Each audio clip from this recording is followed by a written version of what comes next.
word risk can fill people with dread for many reasons. How many times have you seen a headline or news article stating thousands of children at risk for one reason or another? This can result in knee-jerk reactions, so in this short video I want to have a bit of a more in-depth look at risk and what that actually means.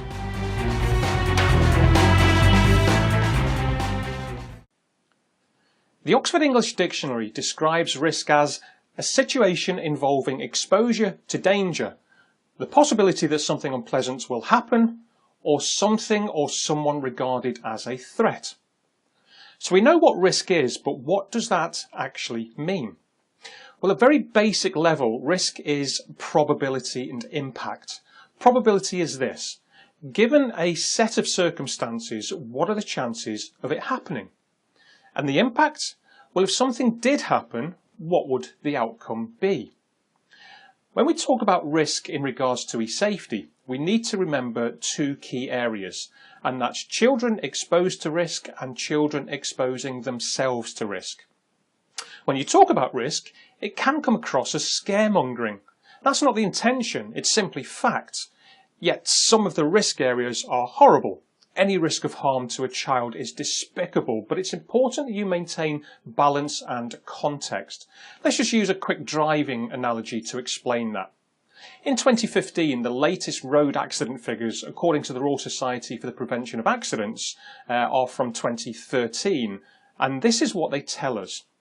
1,713 people were killed in road accidents in 2013.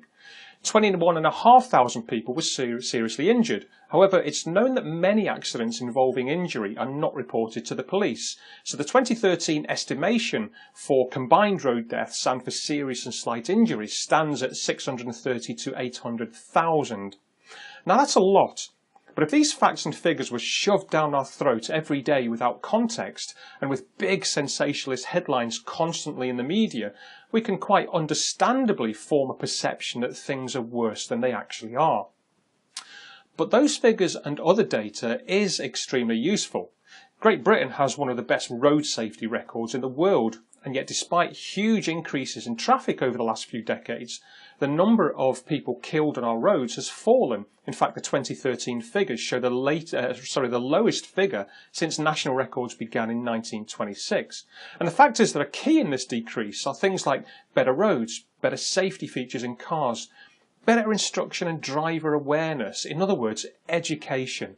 And that is the big key factor when we're talking about e-safety.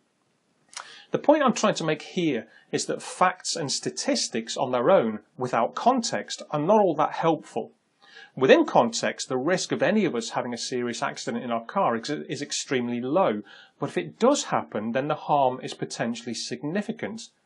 So hopefully that makes a little more sense of one of the main points I'm trying to make, that risk doesn't necessarily mean harm. Risk is just an indicator. Risk assessment is a significantly important area within e-safety, and I'm not going to go into any great detail here, but when we're considering risk from the perspective of an organisation such as a school, don't forget that you also need to consider risk to the organisation. Obviously this wouldn't be a safeguarding matter, but would usually fall under such things as reputational harm or failure of a duty of care.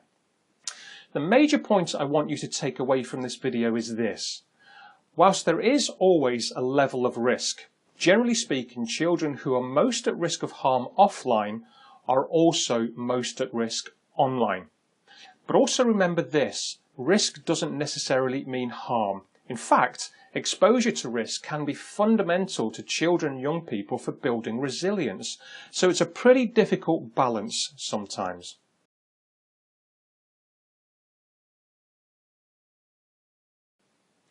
Firstly, consider the rule, never talk to strangers.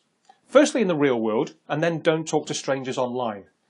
Is there a difference between the two in terms of risk? And if so, what? What factors would increase or decrease the levels of risk? Secondly, I'll give you a scenario. As an organisation, access to the internet for education and business is fundamental. What do you do as an organisation to mitigate risk of harm? For example, emotional harm due to explicit content. Think of this one in terms of policy, technology and education. In other words, What is laid down in your policy? What technology is in place to mitigate risk? And do you know at a basic level how it works? And what do you educate and to whom?